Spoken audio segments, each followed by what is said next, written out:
Warning, this video contains flashing images. Welcome back to my channel, one and all. I do hope you are all having a great time, a great day. Today we will be investigating 3 more Reddit true stories. Do you believe in these stories? Are they factual or are they fake? The decision is all yours. Here we go. Let us begin.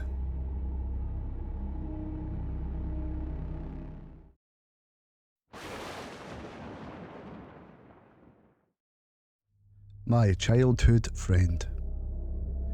When I was a child, I had a friend named Lucy.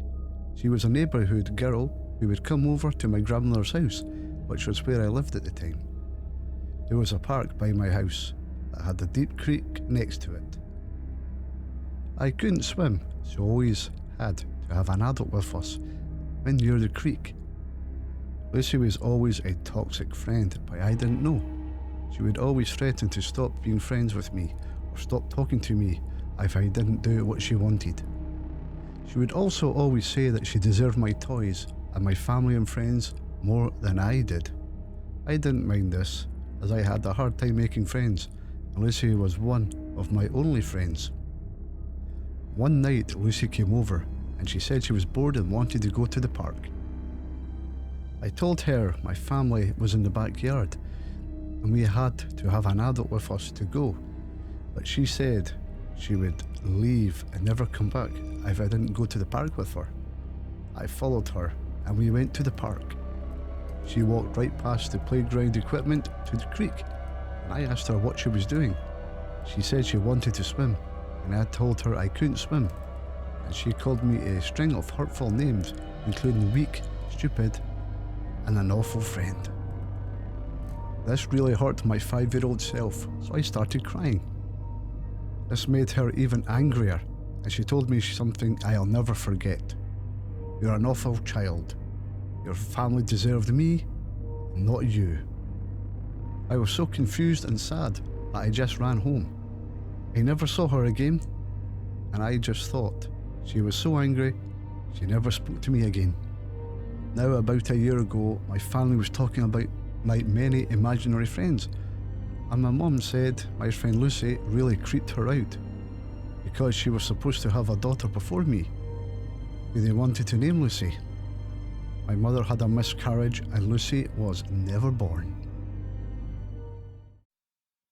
If you have any ghost videos you would like me to react to, why not send them to my email address? Thank you very much.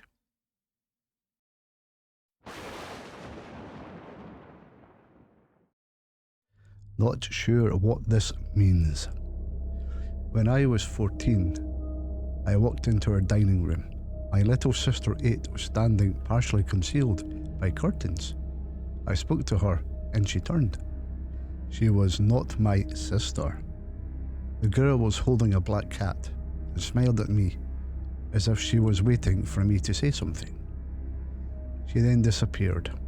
I ran to my mom, scared silly, and told her.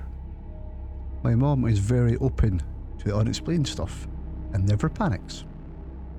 Fast forward 15 years, and I am married with 2 daughters, 8 and 2. I walk into the living room and see my oldest standing partially concealed behind the drapes. I speak to her, and she turns. She smiles expectantly as she strokes Shadow, our black cat. She doesn't disappear, but she is the girl I saw at 14 in my childhood home. I tell my mom, and she says, "Well, there you go. Mystery solved." Thank you for the great support, I really do appreciate it. If you are enjoying what I'm doing, why not think about subscribing to my channel? It is free and would help me a great deal.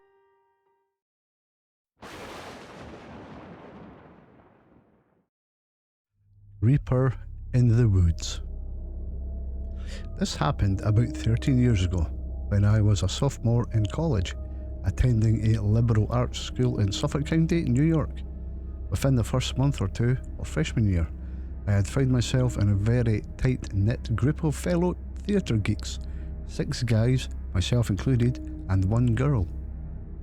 And they all loved horror movies and ghost stories. I had found my crew.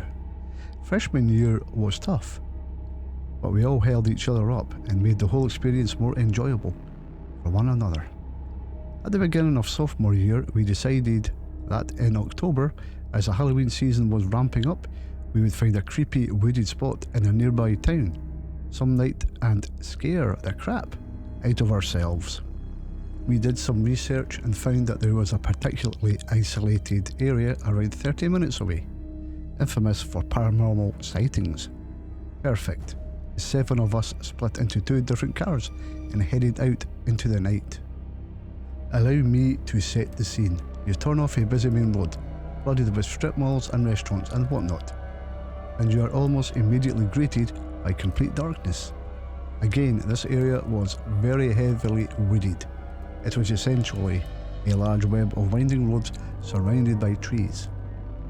Very few streetlights and very few houses. Without a GPS or a good sense of direction, one could easily get lost in here. We all made sure to have complete, full charged phones and flashlights, just in case. But the goal was to keep driving until we collectively decided to pull over and go exploring. So per the directions, we made a left off the main road, driving for 30 minutes or so into this dark network. Picking directions at random, just getting intentionally lost.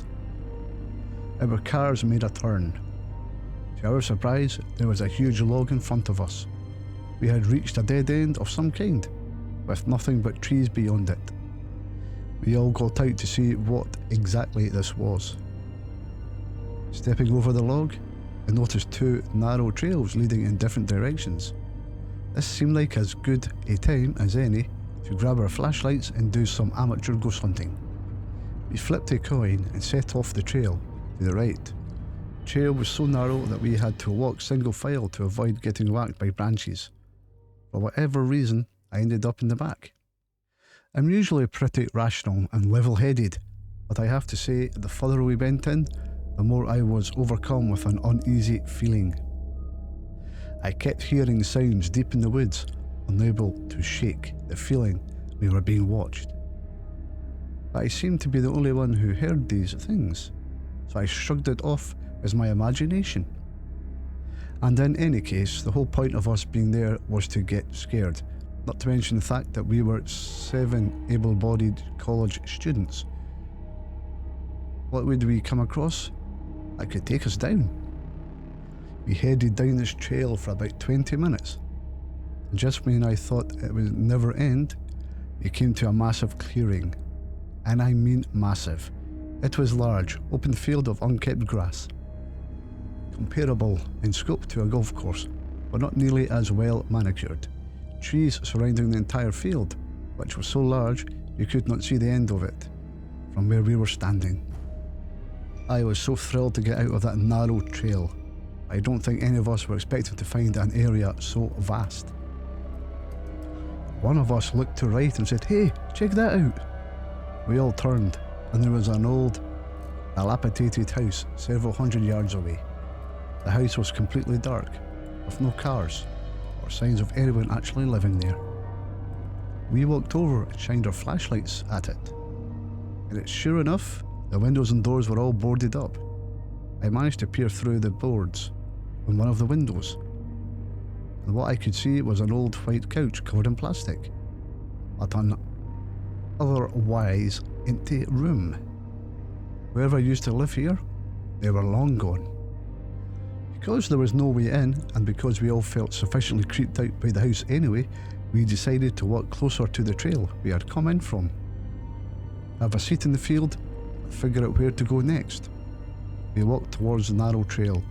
Before we could sit, my friend Mark stopped what he was doing. His expression dropped, and he pointed. We all turned, and on the very far side of the field, right across from where we had come in, we could see some tall, lanky and pale dancing among the trees.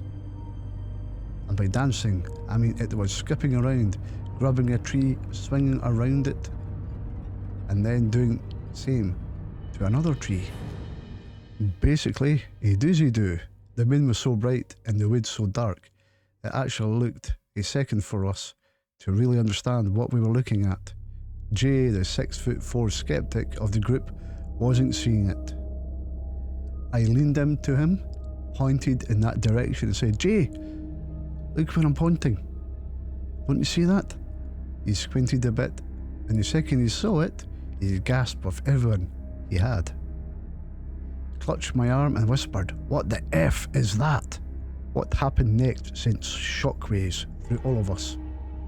Whoever this was, they stopped dancing, looked in our direction, and started charging straight at us. Without even thinking, we freaked and ran back to the trail. Yet again, Jay was the only one who didn't see what was happening. He shouted after us, "Guys, what is it? Where are you going?" After about 15 seconds of running like hell, I heard James scream, "Holy shit." I looked back and saw his flashlight following the rest of us into the trail. While the walk into the woods took about 20 minutes, we made it back to our 2 cars, hopped in, and were peeling away to closer to 5. Once we were a safe distance away, we pulled over, got out and checked in with each other about what had just happened. My heart was pounding, and I know everyone else was feeling the same way. Nearly 15 years later, we are all still great friends, living in different states, yet keeping in touch through marriages, divorces, children, etc. But occasionally, out of the blue, one of us will send a group text to the others with something to the effect of "The woods, what really happened that night?" It most certainly did. The experience is always in the back of my mind, and I'm pretty sure it always will be. Here's the thing that still resonates with me about that night. Whoever that was, they were dancing manically in the woods at 1 in the morning, and then ran directly for a group of young adults, not at all fazed by the fact that they were severely outnumbered. Did he know we were there from the second we parked? Was he the sound that I kept hearing when I walked the trail? Whatever the case may be, when he came for us that night, you can be sure none of us wanted to stick around and see what he was truly capable of. Thank you one and all for watching my video. I really hope you enjoyed it. If you enjoyed it, why not thinking about commenting, liking and subscribing to my channel? That would help me out a great deal. Thank you one and all. Here are some other videos that might interest you. Until next time, I shall scare you later.